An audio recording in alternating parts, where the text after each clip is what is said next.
News nation पर आपका स्वागत है। आपके साथ मैं हूं राकेश पांडे। सुबह के 10 बज चुके हैं और सुबह 10 बजे बाद बैटल ऑफ बंगाल की, क्योंकि इस बार का बंगाल का चुनाव बेहद दिलचस्प होने जा रहा है। इस बार की बड़ी खबर यह है, बंगाल के पूर्व मंत्री शुभेंदु अधिकारी जिन्होंने इस्तीफा दे दिया है अपने पद से, वो अब बीजेपी में शामिल हो सकते हैं। आज दिल्ली जाकर अमित शाह से मुलाकात कर सकते हैं शुभेंदु अधिकारी। आज पूर्वी मिदनापुर में रैली करेंगे शुभेंदु अधिकारी। टीएमसी छोड़ने के बाद शुभेंदु अधिकारी ने सुरक्षा भी मांगी है। शुभेंदु अधिकारी ने पुलिस प्रशासन से डर जताया है, डर की आशंका जताई है।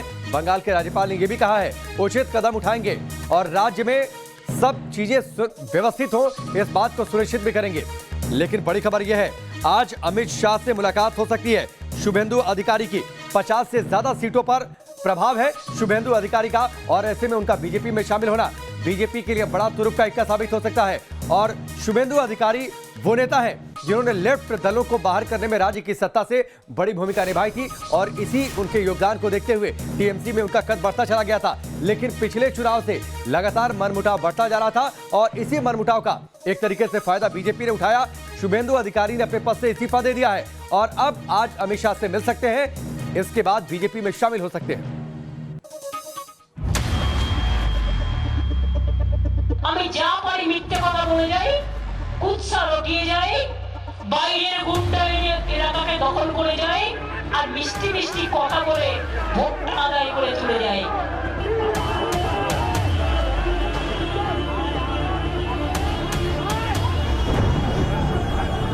इस राज्य में हम जिस परिस्थिति में काम कर रहे हैं, लोकतंत्र नहीं है, कानून व्यवस्था नहीं है और इसका परिणाम है कि हमारे लगभग 132 कार्यकर्ता की हत्याएं हुई हैं, राजनीतिक हत्याएं।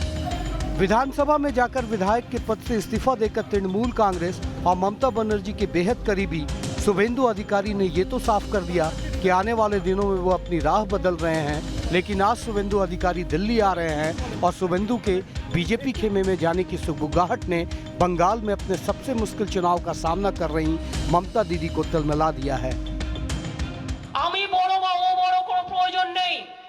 10 বছর পার্টির হয়ে খেয়ে 10 বছর গভর্নমেন্টে থেকে গভর্নমেন্টের সবটা খেয়ে ইলেকশনের সময় এর সাথে ওর সাথে বোঝা বদলে আমি কিন্তু তাদের টলারেট করি না, এটা মাথায় রাখবেন। पश्चिम बंगाल में तृणमूल कांग्रेस के गढ़ में बीजेपी की स्ट्राइक से ममता बनर्जी बौखलाई हुई हैं, तो सूबे के राज्यपाल भी ममता सरकार को इशारे में संकेत दे रहे हैं कि बंगाल में जो भी चल रहा है उस पर उनकी नजर है। दक्षिण 24 परगना के सरीसा में उन्होंने कहा कि राज्य में 2018 पंचायत चुनावों के बारे में उन्हें पूरी जानकारी है और इसे दोहराया नहीं जाएगा। And state of West Bengal is also nobody's Jagidari. I have repeatedly said the state is to be run in accordance with the constitution. Chief Minister is elected. Chief Minister is bound by your oath. As governor, I am bound by my oath. इस बीच शुभेंदु अधिकारी के इस्तीफे की खबर सामने आने के बाद बीजेपी नेता उनके स्वागत की बात कर रहे हैं।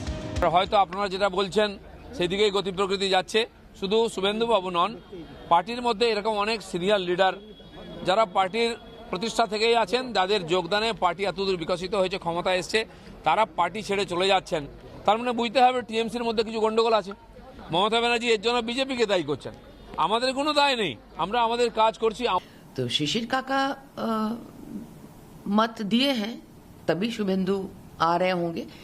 देखिए, बात तो ये है कि सिर्फ शुभेंदु नहीं, शायद बहुत सारे लोग ममता बनर्जी के तौर तरीके से उब चुके हैं, गुस्सा कर लिए हैं, नाराज हो गए। इससे पहले कि आपको बताएं कि बंगाल में बीजेपी बागी और ओवैसी की बिछाई हुई बिसात में ममता कैसे घिर रही हैं, पहले समझिए कि शुभेंदु अधिकारी के पार्टी छोड़ने से ममता क्यों तिलमिलाई हुई हैं। ये वही शुभेंदु अधिकारी हैं जिनका रोल पश्चिम बंगाल में नंदीग्राम और सिंगूर जैसे आंदोलनों को खड़ा करने में अहम रहा है। नंदीग्राम और सिंगूर आंदोलन ही थे जिसने बंगाल में लेफ्ट का 34 साल का राजपाट खत्म कर दिया। ये वही आंदोलन थे जिसके चलते बंगाल की सत्ता में ममता की एंट्री हुई और लेफ्ट की विदाई हुई। शुभेंदु अधिकारी जैसे नेता का ममता खेमे को छोड़कर जाना ममता बनर्जी के लिए कोई मामूली झटका नहीं है, क्योंकि मिदनापुर जिले और आसपास के इलाकों में अधिकारी परिवार का सियासी रसूख ममता की ताकत रही है। शुभेंदु अधिकारी तृणमूल कांग्रेस में ममता के बाद सबसे प्रभावशाली नेता रहे हैं। वो 3 बार विधायक का 2 बार लोकसभा सांसद रहे, तो शुभेंदु अधिकारी का परिवार भी सियासी तौर पर काफी प्रभावी है। 6 जिलों की 80 विधानसभा सीटों पर परिवार का प्रभाव है। अधिकारी परिवार का पूर्वी मिदनापुर में जबरदस्त असर है। उनके इस्तीफा सही नहीं था, वो स्पीकर को नहीं दिया, तो उसको ठीक से इस्तीफा देना चाहिए। 2 तारीख उन्होंने व्हाट्सएप करके बताया कि हम एक साथ काम नहीं कर सकते।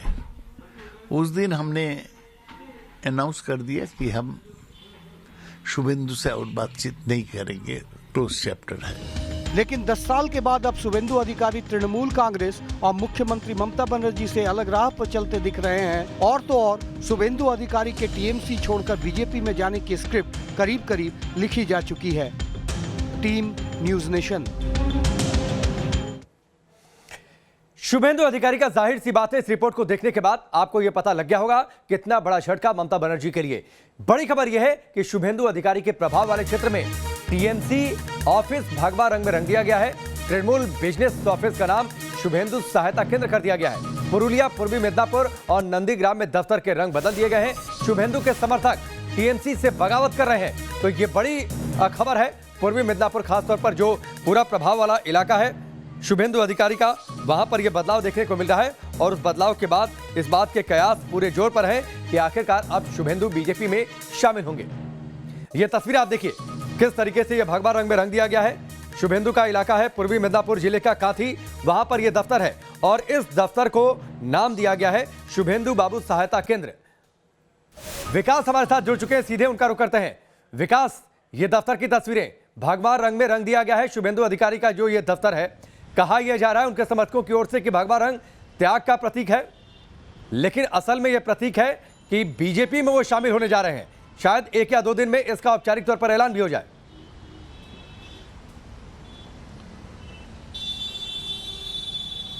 जी बिल्कुल सही कहा आपने। और लगातार टीएमसी के नेताओं में जो के बागी तेवर हैं वो सामने आते चले जा रहे हैं, उनकी फहरिस्त लंबी होती चली जा रही है और ममता बनर्जी की मुश्किलें भी बढ़ती चली जा रही हैं। आप देखें, शुभेंदु अधिकारी को लाने के लिए बीजेपी ने बहुत प्रयास किए थे। ऐसा नहीं था कि शुभेंदु अधिकारी सिर्फ ममता बनर्जी से नाराज हो गए थे और वो पार्टी ममता बनर्जी पर तानाशाही का रवैया यूं ही लगा रहे हैं।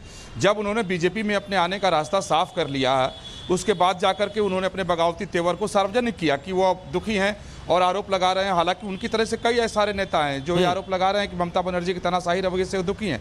और अमित शाह भी आ रहे हैं तो मेदिनीपुर जा रहे हैं जो उनका प्रभाव क्षेत्र है और वहीं से वो शुरुआत करने जा रहे हैं। वहाँ कई सारे उनके कार्यक्रम पहले से तय हैं अमित शाह के। तो एक संदेश दिया जा रहा है ममता बनर्जी को। और सीधी सी बात है कि शुभेंदु अधिकारी जब टीएमसी छोड़ करके बीजेपी का दामन थाम लेंगे तो ये ममता बनर्जी के लिए एक बहुत बड़ा झटका होगा और खासतौर पर चुनाव में उसका खामियाजा उन्हें भुगतना पड़ सकता है, क्योंकि बहुत बड़ा एक इलाका है जो शुभेंदु अधिकारी के प्रभाव क्षेत्र में आता है और वे सर्वमान्य और एक मान्य नेता के तौर पर शुभेंदु अधिकारी उन इलाकों में देखे जाते हैं। कुल मिलाकर विकास हम ये समझ सकते हैं, वजह है कि विकास हम ये समझ सकते हैं कि शुभेंदु अधिकारी बीजेपी के लिए ममता के खेमे के वो विभीषण हैं जो पश्चिम बंगाल का किला फतह करने में उनकी बड़ी मदद कर सकते हैं। शुभेंदु अधिकारी बीजेपी की। आपके पास लौट कर आते हैं। इस बीच बड़ी खबर एक और है, चुनाव आयोग की टीम कोलकाता पहुंच गई है। सुबह 11 बजे बंगाल के अधिकारियों के साथ बैठक होने वाली है। आज दोपहर राज्य में राजनीतिक दलों के साथ भी, अलग अलग राजनीतिक दलों के साथ चुनाव को लेकर बैठक होगी। विकास, इन तमाम कयासों, रस्साकशी, चुनावी प्रचार, राजनीतिक हिंसा के बीच आज चुनाव आयोग की टीम पश्चिम बंगाल में है, कोलकाता में है। 11 बजे बैठक होने वाली है। उसके बाद मुझे लगता है तेजी से जो प्रक्रिया है चुनाव घोषित करने की या फिर कब घोषित करना है, यह चुनाव आयोग तय करना शुरू कर देगा।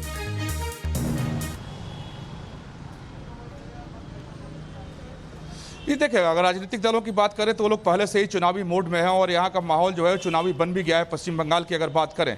लेकिन अब चुनाव आयोग ने भी अपनी पहलकदमी शुरू कर दी है और हाल ही में बीजेपी ने चुनाव आयोग में जाकर के शिकायत की थी। एक बड़ा प्रतिनिधिमंडल चुनाव आयोग गया था और राज्य में कानून व्यवस्था ध्वस्त होने की बात कही थी।